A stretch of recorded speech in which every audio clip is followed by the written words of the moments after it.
every company wants to earn money. But it's the leaders who actually focus on this process, the same one that CVS used to help eliminate tobacco, are the ones who have a head start. Want to know the secret?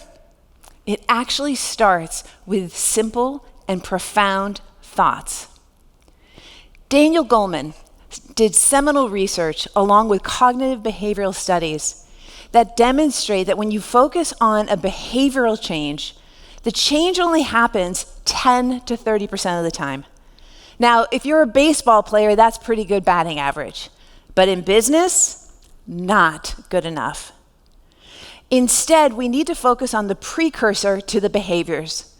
Those are the thoughts and feelings that lead to the behaviors. And when we focus on these, we can increase the rate of change to 60 to 80%. Now, that's a home run in terms of success. When looking at business and change, it is constant. We have to be dealing with it. So why not make it easier on ourselves as leaders of industry here? There's a research study that demonstrates this very well. They've brought in 3 groups of people. The first were leaders who were just sent to train on listening skills. So they learned things like open body language, paraphrasing, eye contact. By the way, this research is the work that I used to be a faculty member to be teaching this, and it turned my world upside down. The second group of leaders were naturally trained listeners, meaning they just were nominated by their peers as great listeners. And the third group were asked in a blind study, tell us which ones are the better listeners. Now, hands down, it was actually the naturally trained leaders who were chosen as the better listeners. And this really confused the researchers. So the researchers went back and watched the video of the leaders who had just been trained, where they spent thousands of dollars on this. And what were they doing? The things that you would think: open body language, eye contact, paraphrase. Interestingly, the leaders who were just naturally great listeners did the complete opposite. They had closed body language, they didn't have eye contact, and they didn't paraphrase. And in fact, they were doodling. This confused the researchers even more. So they went back and they asked, what were you thinking about when you were listening to this person? Those who were just trained were so focused on the actions. I have to have open body language. I have to have eye contact. They weren't listening.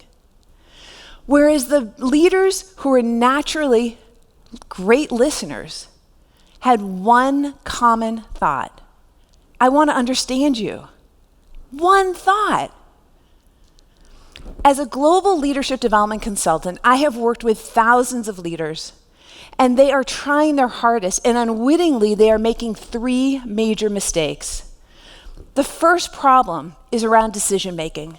They keep all the decisions to themselves rather than dispersing it to their people. This then hampers the leadership opportunities of those below them. It also leads to the second major problem. They end up doing the work of their people, which creates more work on their shoulders. And it keeps them in a place where they are comfortable, confident, and competent. But the problem is, they're not doing the work that they should be doing.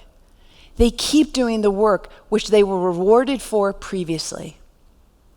The third major problem: these leaders bring their team members in and have them represent the functions that they come in with their talents, but they don't do a shared accountability for success. The problem with that is you end up with death by report out, and you don't take advantage of the creative innovation of the collective, leading to only a fraction of the opportunity to gain from the group being together. Underlying all of this is a mindset of a fixed, order taker, check the box, reducing the opportunity for all this creativity. And the cost to the organization is revenues, operational inefficiency, and innovation and creativity are dampened. Now, there is hope, I promise you, and it's actually easier than you think it is. And it all starts with 3 main thoughts. First one, and this is one that if you simply just think about and ask your team and align on the responses, can produce profound outcomes. What is the work that only we can do together that will make us proud? Now, this particular thought actually differentiates average from superior leaders. Second solution and second thought. Answering the question, what are the core paradoxes or tensions that only we can address that will help us advance our purpose? By focusing on this, and in my 3rd book, Team Purpose to Performance, we actually dive deeper into expanding the definition of paradox to include emotions. This way, we get to actually integrate how people are feeling, which actually uses a different part of our brain, the limbic system, before we get to our prefrontal cortex, which is basically our executive center. 3rd solution. When we start asking the question, what are the core results that we want to accomplish together that will help us advance to our purpose? This question alone is a game changer. Because notice, I am not asking what are the actions that we should take. I am talking about the results, the outcomes that collectively we are agreeing to.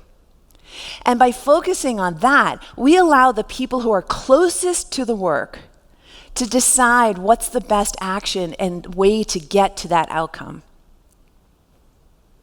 Now, the good news of all of this is just imagine a time where you are using these questions and your team comes to align and you do the same legacy-making opportunity and process that Danone, IBM, TJX, and many others have done.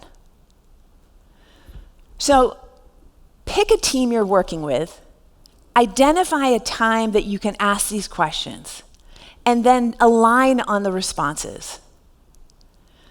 And remember, suffering is optional. Great thinking makes progress, and progress is powerful.